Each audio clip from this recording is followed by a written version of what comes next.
Hi, everybody. Welcome to Mailin It, the official podcast of the United States Postal Service. I'm Dale Parsan. And I'm Carla Kirby. In today's episode, we're going to take a behind-the-scenes look at how the Postal Service manages relations with its customer base. Which is just about everybody in the country when you think about it. At one time or another, we all utilize the Postal Service. That's absolutely right.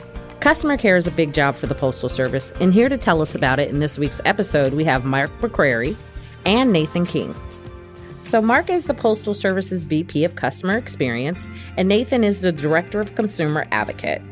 Marc, Nathan, welcome to Mailin It. Thank you. Great to be here. Thank you. Gentlemen, before we dive into all the work that goes into managing customer relations and addressing customer concerns, let's talk a little bit about each of you and what you do at the Postal Service. Marc, let's start with you. You've worn a lot of hats at the Postal Service since you joined us as a specialist trainee back in 1990. Why don't you fill in the blanks for us? Yeah, thank you. Just got this recent job back in October of last year, but quite a few different experiences over the 30-plus year career, starting on the technical side, working out in the field, gathering experience at post offices and plants, but then moved to headquarters and had a interesting career working with our large customers on the requirements and rules and regulations that they follow as they induct mail into our systems, but also had some time over in our marketing organizations, also had some time with our promotional advertising team, then some time in engineering, and also then IT. That led me to customer experience, which I can take all that experience that I've been able to coalesce, helping customers, helping the internal customers within the Postal Service, and bring that to customer experience to sort of advocate for our commercial shippers and consumers, residential customers, the whole gamut of customers. Honestly, Marc, it feels like you were made for this job, for this VP position. Was this the end goal as you were coming up through the ranks? Well, when the opportunity presented itself, I did see this would be a good fit. I thought it would be something I'd really enjoy as well. Great. Well, thanks for joining us. And so, Nathan, you've also taken on a bunch of different roles since you joined the Postal Service. Is it true that you started out as a letter carrier? That's absolutely true. In 1995, I was hired as a rural carrier associate, and I was a letter carrier for 17 years in the rural craft. And I've also worked since then as a supervisor, as a manager in one of our large metros in Florida. I was a postmaster in a number of spots. Then later I worked as a retail manager at our district, and then as the marketing manager. In fact, that was my last assignment in the field. Nathan, so obviously you've had a great background working in the field, and we talk about how everyone in the country is a customer of the Postal Service. How did those years working hand in hand with our customers on a daily basis prepare you for your current role?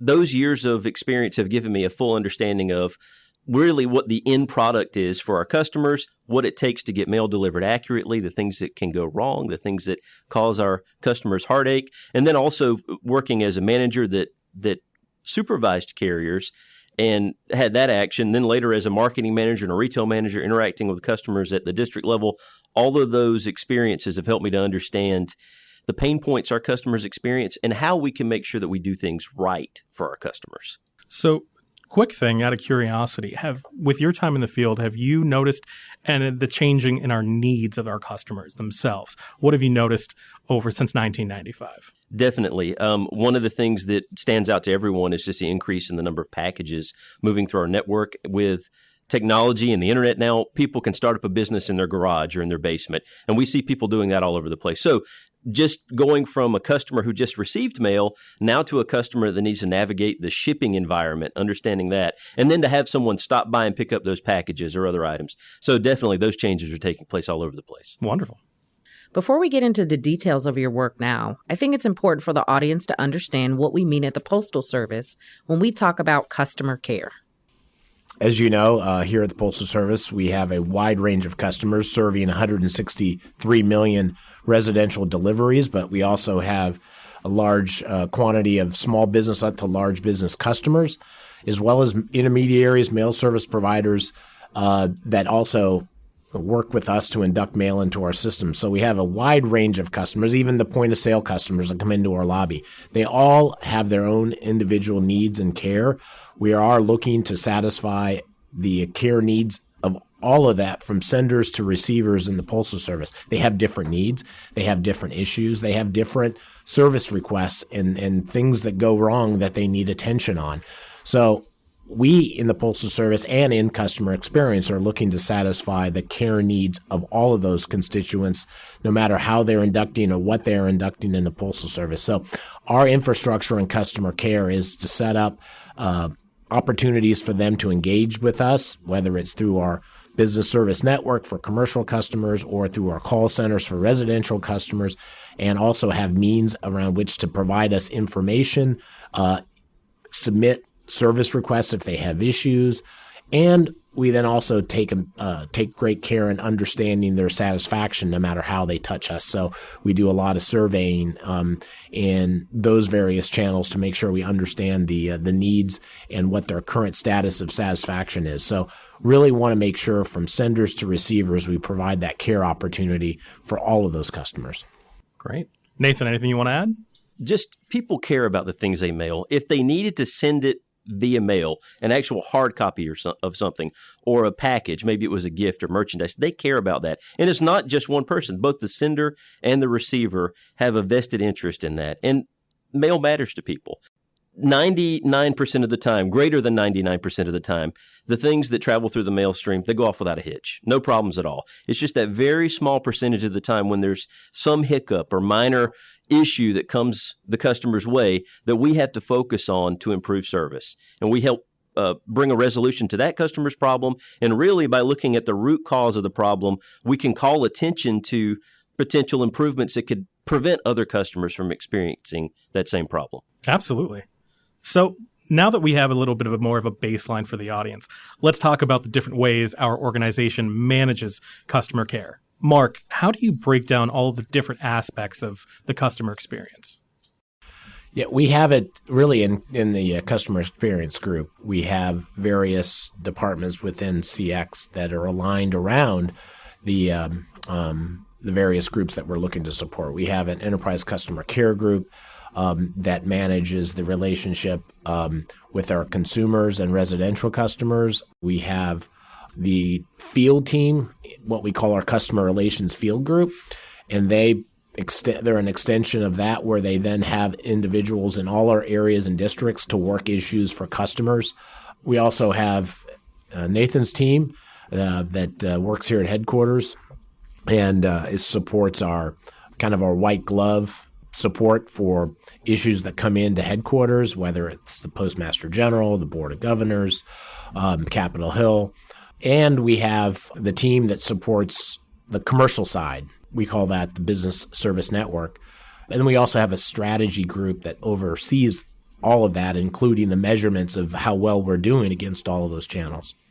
So, Mark, in terms of strategy and the idea that we're trying to look forward with our customer experience. When I think of a customer calling in and, having a complaint or having an issue that they're looking for resolution on, I think of something, the Postal Service being reactionary. How do we go ahead and align ourselves to start identifying those future needs? As Nathan mentioned during his background, needs change. How are we doing as a Postal Service for that?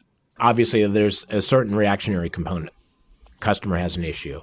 We need to get on it. We need to resolve it. We do have an opportunity to surprise and delight customers in the event that something goes wrong, to come in, intercede, and make right by that customer.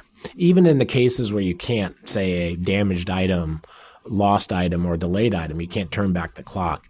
But if you can respond, communicate effectively, it gives the customer, that's really an opportunity for customer retention, surprise, and delight. So that's what we do. But we also, as I said earlier, also look at measurement systems to understand where we're moving and what opportunities are out there to help gauge our customers, our field folks, to change behavior, improve in certain areas, whether it's communication, contacting customers, improving the quality of the resolution.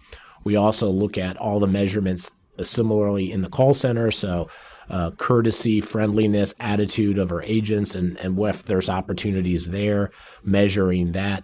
And really, looking out across the landscape of ways, not only our competitors, but really some of the best practice companies out there and how they engage with their customer experience groups, and seeing if there's opportunities with technology, different means to self-serve, because there's really customers will contact us, but many nowadays want to be able to serve themselves. So are we maximizing and using all the opportunities to give customers the ability to find the information that's out there as well? So that's a key piece of it as well, giving them the tools to self-serve if they do not necessarily want to talk to somebody. So really looking out across all of the opportunities out there in the landscape of customer experience to make sure that we're seeing where things are moving, how customers are changing in the way they want to interact with us, and making sure we're measuring that we're doing a good job satisfying their issues. Nathan, when we spoke the other day, you mentioned that Consumer Advocate acts as the conscience of the Postal Service. Tell me a little bit more about how that works. Sure. So one of the most important things about customer care is making sure that the customers can be heard. We need to make sure that we have as many means as possible to gather what they need to share with us. So we do that through multiple ways, as Mark already has alluded to. We have our hotline, 1-800-ASK-USPS. Customers can call that and they can open an inquiry. Maybe they're just tracking a package, or they need to let us know about a problem they're experiencing. Also on USPS.com, customers contact us through our Email Us application there, and they can let us know about an issue or concern they have that way as well. Then even when customers have already been assisted with an issue that they brought to our attention, there's an appeals process that they can escalate that matter to my team, the consumer advocate staff, where we can try to help them with those things. But really, being able to hear from customers helps us as the consumer advocate, and really CX as a whole, to make sure that when important decisions are being made or we're looking at different strategies, we can raise our hand on behalf of the customer and make sure that how those decisions are going to affect our customers are considered before those things take place in many cases. Mark, you touched previously on the surveys that we conduct as an organization. What sort of things are you asking in those surveys, and how do we use those results to meet our group's customer care goals? Yeah, good question. We do follow a lot of the standard practices for satisfaction surveys. We ask the overall satisfaction using a 6-point scale. We also have surveys that ask about their experiences at the delivery point with your carrier and receiving mail and packages, for example. We ask what is called as the Net Promoter. Using an 11-point scale, how likely would you be to based on that experience, how likely would you be to recommend the Postal Service due to that experience? But we also then go from there and we ask follow-on questions, what we call drivers, what we know to be the things that drive whether they were satisfied or dissatisfied. Courtesy, knowledge, timeliness, communication, those types of things. Depending on what the survey is, we'll ask those driver questions. And so then we can take those results from the drivers and we can correlate those to their overall satisfaction. And then based on how close they correlate, we can make a determination. This is what's key to customers right now and what drives their satisfaction or dissatisfaction. And that changes over time. And we can use that data and those results to improve the process based on what the customers are telling us is most important. So it sounds like the information that we're collecting from the surveys, we're really using to improve our service to our customers. Would you agree? Absolutely. That's the key. It's not just a matter of gathering data for the purposes of gathering data. It's not. You need to take that data, turn it into information, then turn it into action, and then we can use those results going forward to see how we're doing. Are we making the impacts that we plan to make? So with millions and millions of customers each and every day, there has to be a lot of consistency in the complaints that we receive. Nathan, what are some of those more common ones? Right now, about 70% of our complaints have to do with packages. And that makes sense when you consider it. The vast, large number of letters that travel through our network, there's no way to have any visibility into their travels through the postal network. But with packages, customers are beginning to experience that package as soon as they order it. They're tracking it, they're watching its progress, and so naturally, more of our inquiries will be around something that customers have visibility into. I definitely agree. packages have been on the uptick, and I am one who tracks my packages meticulously. Once you've clicked the order, you want to know when it's going to be at your door front. So what are some of the most common reasons that somebody wouldn't receive a package? And how does your team go about addressing those? Yeah, packages that are traversing a complex network of processing facilities, surface transportation, perhaps air transportation. Along the way, there could be delays due to weather.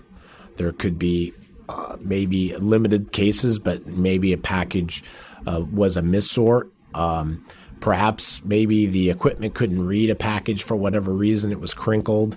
Those things can all end up resulting in some delay where a customer's expectation for delivery may not be met. So those are one example. But then also down at delivery, when packages make it down to the delivery unit for delivery by a carrier, 163 million addresses.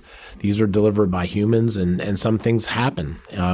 There may be perhaps a misdelivery there. Things can happen. Then we want to correct that, whether it was misdelivered, couldn't be delivered to a particular address because there was no access. Those types of things, if there's a problem there and our customers need to let us know, we want that opportunity for them to tell us, and we want to make it right by them. I know just from a logistics perspective, we hire a lot during this time of year to help us out with the increased amount of mail volume in general. For the customer care centers, for just customer experience overall, do we do the same? Yeah, well, it's a good question. Yeah, we do. We have. We'll get, right around now, we'll get anywhere from 250,000 calls a day coming into the call center. And during that peak season, that can double or even more. And so wow, that does present a surge for us. Now, we do thankfully have a system that can handle a lot of those calls in a self-service environment. It's called our interactive voice response system. So not all those calls drop down to agents. We may have 50,000 or so calls that can increase pretty substantially, but it's a fraction of the total because we can serve customers in a self-service mode quite frequently. But we do need to account for the increase of load of calls coming in and the ones that drop to agents during that peak season. So we do have other call centers within the CX world that help commercial customers and reach out to them. And those agents are sometimes then shifted, typically regularly shifted during that period to support our commercial 1-800-ASK customers to ramp up the capacity to handle those calls, because we really want to make sure that we don't increase our average speed to answer and keep people on the line and keep them holding too long. We have improved our technology there where we will call a customer back if they don't want to stay on the line. That's really helped. It's called virtual hold. So that has improved it, but really we want to make sure that we have the resources necessary to appropriately handle the surge that we see in the peak season. So sticking with technology, Nathan, the Postal Service launched a little while ago Informed Delivery. How does that support customer care? I love informed delivery. One of the things that it makes possible is customers need information about the mail and packages coming their way. And without informed delivery, customers have to contact us to ask, to inquire. But customers who subscribe to informed delivery, they're able to see nearly every mail piece coming their way, sometimes a few days in advance of the actual delivery. They see it coming their way. And that does two things. They see what's on the way to them. And then if there is a problem with one of the mail pieces they're expecting, they're able to let us know. And really, from a customer care perspective, our best opportunity to help a customer when there is some sort of mishap or problem with a package or something else that they were expecting is to know about it as soon as possible so that whatever happened can be corrected and we can get that piece delivered. Really, informed delivery is a service that if customers have not yet signed up for it, they ought to. And it's free. So during the podcasts, we normally try and talk about delivering for America and our 10-year plan. So when we talk about customer service, customer care, what impact does delivering for America have on customer care? Yeah, as a key tenet of delivering for America is offering exceptional customer service. That's a piece of it. And when you look at delivering for America and some of the work that's coming down the line, with our network and improving our network, changing the nodes within the network to create more efficiency, limit the number of handoffs that happen between our facilities, improving the environments with these facilities into which our employees work. All of these things lead greatly to improve customer experience. So we really look forward to the future of the work that's going on in the network side, and also in setting up a facility structure that really benefits our employees. They want to come to work. All of those things are going to be a benefit to customer experience. So when it comes to financial sustainability, anything that we can do that will prevent harm to our customers is key. Customer complaints are costly. Handling them, investigating them, at times there are issues that cause customers to think about other shipping options that are available to them. Anything we can do when handling customer complaints to resolve those issues, and even better, to call attention to the root cause of the problem that caused the problem to begin with for the customer, if we can help to better those things, then we're supporting the Delivering for America plan. Yeah, and also the network that we're setting up to allow our commercial customers, package shippers, mail, to reach their customers one day, in a day, 2 days, very efficiently. The intention is that we are going to satisfy the needs of our commercial customers, surprise and delight them in a network that they're really going to want to take advantage of. And so that's a key piece of it. So we're here in the customer experience team to support that side of it as well, and make sure those commercial customers are getting what they expect from this new network that will allow them to reach their customers in a time-certain, effective manner. Earlier in our conversation, we touched on consistency in customer complaints and a lot of the major reasons why customers call in and seek help from us. To your knowledge, what are some of the oddest reasons that people call in? What are things that stand out to you? Well, they can be very interesting. One that comes to mind very readily is a gentleman in Florida who owns an alligator farm. And believe it or not, within the Postal Service, you can ship very small, harmless, cold-blooded animals, which includes baby alligators. His contention was that even a 5-foot-long alligator should be considered harmless. So he wrote to the Postmaster General, and eventually that was relayed to my team to respond to him. And his argument was that we should consider allowing even larger alligators to be shipped through the mail stream. May be harmless, but might give somebody a heart attack. Definitely. So I'm curious, did we ship the alligator? No, he was No writing way. for permission. It didn't happen. Nathan, so you said that somebody mailed in their complaint to the Postmaster General. Do we get a lot of stuff via mail, and does it go beyond just normal complaints? One of the things that's a regular, that we see it with great regularity, is people show concern about what's happening to the Postal Service. They love the Postal Service, and they're worried about the Postal Service's future. So our team gets the opportunity to respond to those customers and assure them that all of the efforts currently underway are to make the Postal Service, to ensure it has longevity, that we're going to be here for as far into the future as we can see, and that any changes or any strategies being employed are to put us on a good footing so that the Postal Service will be here for good. So thanks, Mark and Nathan, for joining us on this episode of Mailing It. I think Dale and I picked up a lot of great information. Well, so great to be here. Thanks for having us, and thanks for giving us the opportunity to showcase what we do for our customers every day. We do it all across the organization, but that's our primary focus here in CX, to care for our customers. And so thanks a lot for having us. Absolutely. Thank you very much.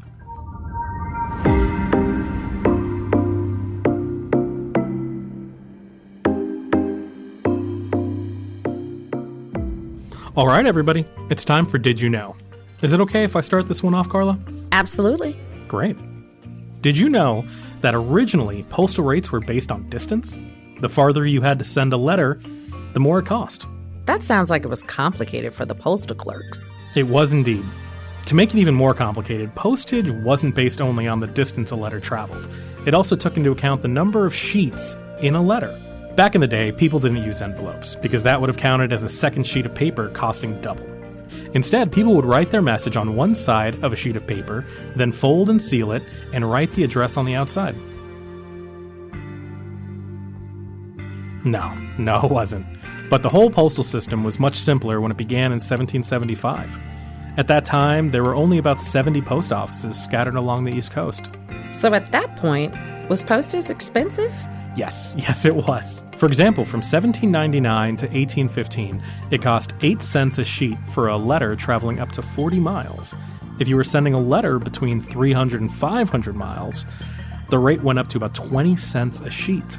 But I'll put that in perspective. A 2-page letter traveling from, say, New York City to Richmond, Virginia, would have cost roughly 40 cents in 1814. That's more than $6 in today's money. We take for granted how easy it is to communicate today. But back then, with no telephone or telegraph, the Postal Service was the only way to get information and to keep in touch. So I guess that didn't seem like such a high price to pay. You're so right. The Post Office Department did simplify and lower postage rates in the middle of the 19th century, though. In 1845, the department began charging rates based on weight and whether a letter was going more than or fewer than 300 miles. 6 years later, the distance limit for the lowest rate increased to 3,000 miles. That included most of the United States. And an even lower rate was charged if postage was prepaid. If postage was prepaid, you mean people didn't have to pay in advance like we do now? Yes, postage could be paid by the sender or the recipient at this time, or even partially by each. U.S. postage stamps were introduced in 1847 to make paying for postage and accounting for revenues simpler. Eventually, Congress eliminated distance-based postage in favor of charging based on how much a letter actually weighed. You know what's even simpler? Forever stamps. Remember when you had to buy 1 and 2 cent stamps whenever they increased the rates to make up the difference between the new rate and the old stamps? Yeah, that changed this century. Since 2011, all commemorative stamps for the first-class mail 1-ounce rate have been forever stamps. That means they'll always be equal in value to the price of mailing a 1-ounce letter by first-class mail. Love it. Hey Dale, for my Did You Know, I'm going to share some fun facts. Think of them as postal superlatives. For example, did you know what the shortest delivery route in the country is? No, I don't. As of this year, it's Route 019 in Parker, Colorado. The carrier travels just 2.3 miles and delivers to 869 boxes. What about the longest route? Go for it. Again, this year, because routes can change from year to year, it's Rural Route 301 in Clarinda, Iowa. That carrier travels 181.4 miles daily, but delivers only to 234 boxes. 180 miles is roughly the distance between Chicago and Indianapolis, so that's a lot of ground to cover. Sounds like it. I've got a couple more Postal Service extremes. The smallest U.S. post office is in Ochopee, Florida.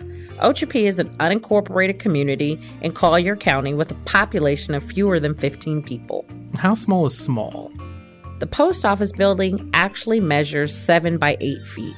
One person manages the desk, and a carrier delivers to 300 patrons. And the biggest? In terms of retail space, that would be the James A. Farley Post Office in New York City. It has 33,100 square feet of retail space. By the way, the Farley Post Office is home to Operation Santa, a holiday program that I know you covered in an earlier episode. That we did. Those are some pretty cool facts, Carla. I bet you could find plenty more, but we're out of time for this segment. Well, that wraps up this episode of Did You Know?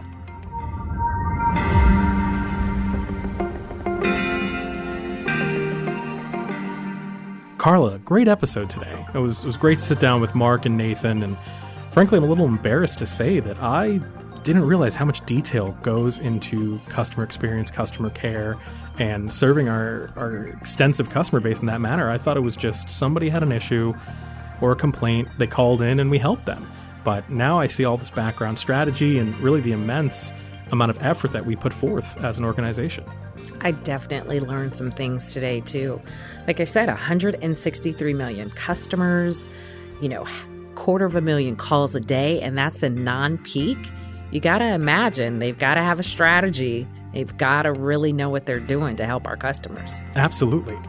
Knowing that the Postal Service has the immense support in terms of our personnel, the interactive voice response or IVR platform that we utilize, the virtual hold, which frankly, I love that feature. I think the ability for me to just get a call back really helps me out in my day and helps me manage my time. But I also heard that you can have the ability to text message, SMS message with a customer care specialist. So if that works better in your day, that's also an option that's out there for you. I think nowadays I do 50% of my conversations via text. So text is a great option. I would also say that going online and using the website, submitting your request, also is a great way to avoid the call. Our tool set overall is just fantastic. Absolutely. That wraps up this episode of Mailin It. Don't forget to subscribe to Mailin It wherever you get your podcasts and to make sure you don't miss the next episode. Also, follow along on Instagram at U.S. Postal Service, Twitter at USPS, and on Facebook.